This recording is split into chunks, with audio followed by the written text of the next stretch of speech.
So hello everyone, this है Arushi Pratap. Welcome to Cryptopium channel. I hope आप सभी बहुत ही अच्छे होंगे। तो जानते हैं क्या क्या न्यूज़ आई है क्रिप्टो से related. And if you are new to this channel, don't forget to subscribe it. तो जेनेसिस जो कि एक क्रिप्टो करेंसी लेंडिंग फर्म है, बैंकरप्ट जो हो गई थी 2023 के जनवरी में। अभी पिछली न्यूज़ में मैंने कवर किया था कि ये 1.6 बिलियन डॉलर जो है वो रीपे करने के लिए रेडी है, और अप्रूवल आने के बाद ये रीपे करेंगे। लेकिन यहाँ पे जो इनकी पेरेंट कंपनी है, डीसीजी डिजिटल करेंसी ग्रुप, ये जेनेसिस के डिसीजन के खिलाफ है। तो डीसीजी ने 5 फरवरी को मोशन फाइल किया है इनके जो बैंकरप्सी प्लान है उसके ऑब्जेक्शन में। डिजिटल करेंसी ग्रुप खुश नहीं है जेनेसिस के इस डिसीजन से कि जो जेनेसिस है वो अपने क्रेडिटर को ओवरपे करने वाली है। 1.6 बिलियन डॉलर का जो इन्होंने रीपे करना था अपने कस्टमर्स को, अपने क्रेडिटर्स को, उससे ज्यादा अमाउंट का ये रीपे करने का सोच रहे हैं according to their bankruptcy plan. यहाँ पे डीसीजी बोल रही है कि ये बैंकरप्सी कोड के खिलाफ है, जेनेसिस वायलेट कर रही है बैंकरप्सी कोड को। तो जेनेसिस जो है अपने क्रेडिटर्स को जिस टाइम पे ये बैंकरप्ट हुई थी उस अमाउंट के हिसाब से नहीं देने वाली। करंट जो अमाउंट चल रहा है बिटकॉइन का, इथेरियम का और बाकी क्रिप्टो करेंसीज का, उसके अकॉर्डिंग जेनेसिस अपने क्रेडिटर्स को रीपे करने का इन्होंने प्लान बनाया था। और अब 14 फरवरी को डिसीजन कोर्ट देगी, और अगर कोर्ट अप्रूव कर देती है जो जेनेसिस का प्लान है, जेनेसिस का बैंकरप्सी प्लान है, तो फिर करंट अमाउंट के अकॉर्डिंग जेनेसिस को अपने क्रेडिटर्स को रीपे करना पड़ेगा। और अगर डिसअप्रूव हो जाता है और डीसीजी ने जो मोशन फाइल किया था वो अप्रूव हो जाती है, तो फिर जेनेसिस को अपने प्लान को फिर से रिवाइज करना पड़ेगा। तो देखते हैं 14 फरवरी तक कि क्या इनका डिसीजन आता है और उसके अकॉर्डिंग जेनेसिस फिर क्या करेगी। और ऐसा ही केस एफटीएक्स का चल रहा है, क्योंकि उनके जो क्रिएटर्स है वो खुश नहीं है एफटीएक्स के ये डिसीजन से, जैसे डीसीजी नहीं है कि जो प्राइस जिस जिस टाइम पे एफटीएक्स बैंकरप्ट हुई थी 2022 के नवंबर में, उस टाइम के हिसाब से जो प्राइस था क्रिएटर्स को वो प्राइस नहीं चाहिए, क्योंकि प्राइस बढ़ा है 16,000 से, और अब 42,000 जो चल रहा है, बहुत प्राइस बढ़ा है। इस वजह से इन्होंने भी यहाँ पे फाइल किया था केस, जो एफटीएक्स के क्रिएटर्स हैं। वो भी डिसीजन जब आएगा तो फिर उसके ऊपर भी हम बात करेंगे। इंडियन गवर्नमेंट ने बायनांस की रिक्वेस्ट को फिर से डिनाई कर दिया है, फिर से रिजेक्ट कर दिया है। तो क्रिप्टो करेंसी एक्सचेंज बायनांस ने गवर्नमेंट को 12 जनवरी को बोला था कि हम टैक्स को पे करने के लिए रेडी है, जो भी पेनल्टीज हमारे एक्सचेंज पर लगी है उसे फेस करने के लिए रेडी है, लेकिन टेम्परेरी बेसिस पे बायनांस की जो ऐप है वो आईओएस पे और एंड्रॉयड पे चालू कर दी जाए। लेकिन अभी फिलहाल prevention of money laundering act की गाइडलाइंस के साथ अभी वो नहीं एक्सेप्ट कर सकते, उन्हें थोड़ा टाइम चाहिए प्रोसेस करने में चीज़ों को। लेकिन गवर्नमेंट का यहाँ पे ये कहना है कि हम अभी नहीं कर सकते, उन्होंने टोटली रिजेक्ट कर दिया है। और यहाँ पे सिर्फ यही चीज़ बोली है, जब तक ये prevention of money laundering act law जो है उसे एक्सेप्ट नहीं करते, पूरे ट्रांसपेरेंट नहीं होते हमारे साथ, तब तक इंडिया में कोई भी ऑपरेशन बायनेंस नहीं कर सकता। तो बायनेंस इन चीज़ों पे काम कर रही है। जो भी प्रोसेस है जल्दी से जल्दी आई होप सो बायनेंस करे, इंडिया में फिर से अपने ऑपरेशन ये चालू कर पाए। लेकिन वही चीज़ है, उसे सब कुछ बताना पड़ेगा, जो भी डेटा है बायनेंस में इंडियन यूजर्स के रिगार्डिंग। और अगर कोई मनी लॉन्ड्रिंग कुछ देखी गई वहां पे तो इंडिया मना कर देगी साफ। तो जब तक एफआईयू से गवर्नमेंट को कोई भी रूल वगैरह तो जब तक एफआईयू से कोई भी नोटिस वगैरह गवर्नमेंट को नहीं आता, तब तक गवर्नमेंट अप्रूव नहीं करने वाली इनकी रिक्वेस्ट को। साथ ही साथ ये देखा गया है कि अप्रोक्सीमेटली 4,000 जो ट्रेडर्स हैं वो वीपीएन को यूज कर रहे हैं बायनेंस की वेबसाइट को एक्सेस करने के लिए। तो उन पे भी यहाँ पे स्ट्रिक्ट एक्शन लिया जाएगा। तो इसीलिए अगर आप में से कोई वीपीएन को यूज कर रहा है तो वो मत करो, क्योंकि आप फंस सकते हो। तो ये न्यूज़ बहुत ही पॉजिटिव है क्रिप्टो इंडस्ट्री के लिए, क्योंकि यहाँ पे थाईलैंड की जो मिनिस्ट्री ऑफ फाइनेंस है उन्होंने सस्पेंड कर दिया है 7% वैट देने से। तो अब जो भी ट्रेडर्स, जो भी लोग क्रिप्टो करेंसी में ट्रेड करते थे और जो भी उनको प्रॉफिट होता था, उनको वैट देना पड़ता था 7% का एडिशनल टैक्स। लेकिन अब मिनिस्ट्री ऑफ फाइनेंस ने थाईलैंड की मना कर दिया है, और ये चीज जो है ये जनवरी 1 से 2024 की स्टार्ट हुई थी। और इसकी कोई एक्सपिरेशन डेट नहीं है, अभी तक कुछ भी ऐसा नहीं बोला है कि टेम्परेरी बेसिस पे हुआ है या फिर परमानेंट है। लेकिन फिलहाल इसकी कोई एक्सपिरेशन डेट नहीं है। तो अब जितने भी थाईलैंड के लोग हैं उनके लिए 7% वैट जो है वो माफ हो चुका है।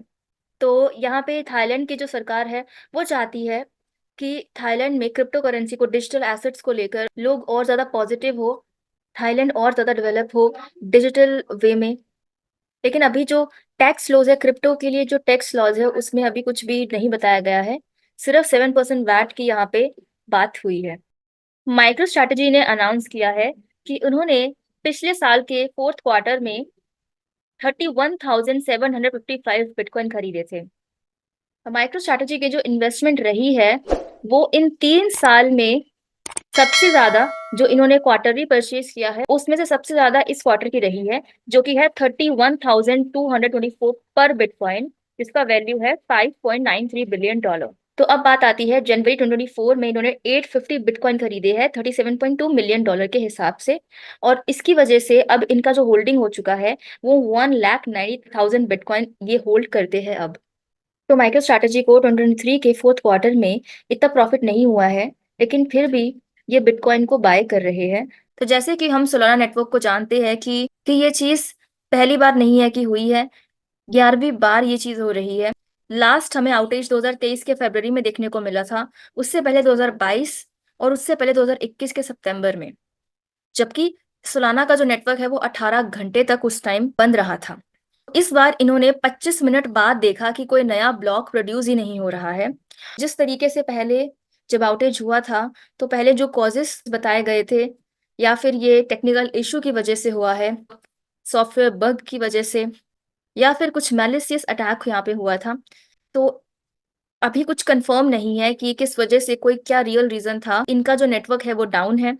तो सोलाना जो है वो अपने स्केलेबल सोल्यूशन पे फोकस कर रही है in rivalry to Ethereum, but इन वजह से वो ये चीज कंप्लीट नहीं कर पा रही है। कभी उनका नेटवर्क डाउन चला जाता है, कभी कुछ हो जाता है, क्योंकि सोलाना के नेटवर्क पे बहुत भीड़ हो चुकी है और इस वजह से इनका नेटवर्क क्रैश हो जाता है। तो इनके जो इंजीनियर्स है वो काम कर रहे हैं इस पे कि क्या चीज हुई है, किस चीज ने इफेक्ट किया है, और जल्दी ही ये हमें अपडेट कर देंगे जो चीजें भी चल रही है और जिस हिसाब से भी ये करेंगे।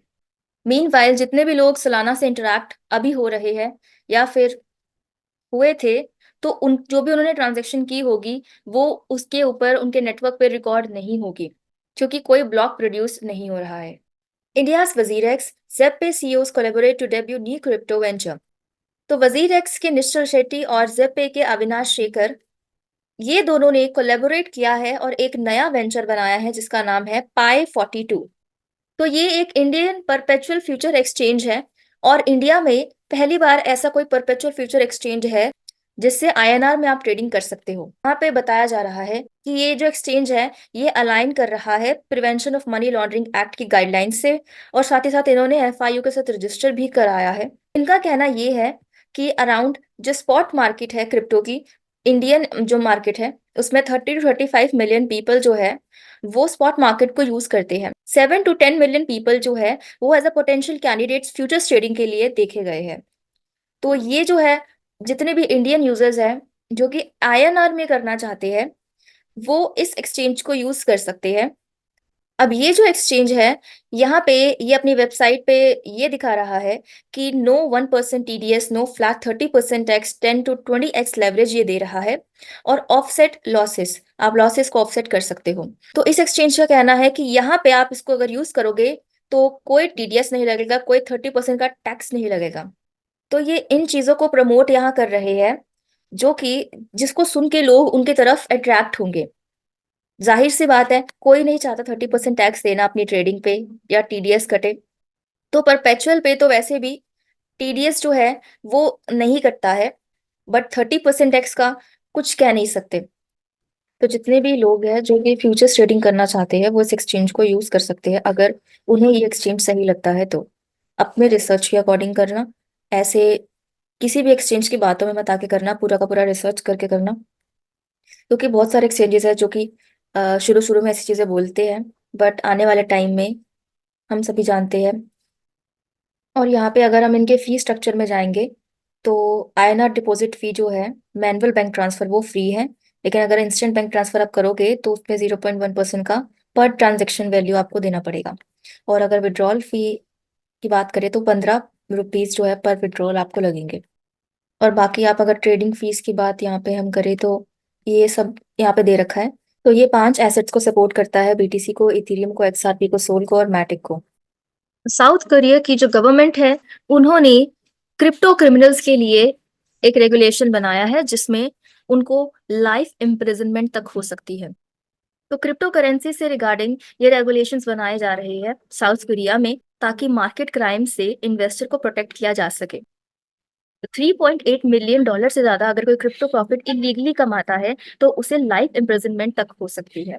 तो फाइनेंशियल सर्विसेज कमीशन ने ये अनाउंस किया था। Virtual asset under protection act के अंडर तो जुलाई 18 2023 में इस बिल को अनेक्ट किया गया था और 2024 की जुलाई 19 में इसे शुरू किया जाएगा। और इसकी वजह से मार्केट में जो भी क्रिमिनल केसेस यहाँ पे हो रहे हैं क्रिप्टो करेंसी के रिगार्डिंग, उसमें ट्रांसपेरेंसी आएगी और ज्यादा से ज्यादा इन्वेस्टर्स की यहाँ पे प्रोटेक्शन होगी। और मैं तो यही कहना चाहती हूँ कि ना केवल साउथ कोरिया में जैसे ये स्टेप लिया गया है, बाकी और कंट्रीज में भी लिया जाए, जिससे एक पॉजिटिव इन्वायरमेंट बनेगा क्रिप्टो करेंसी इंडस्ट्री में।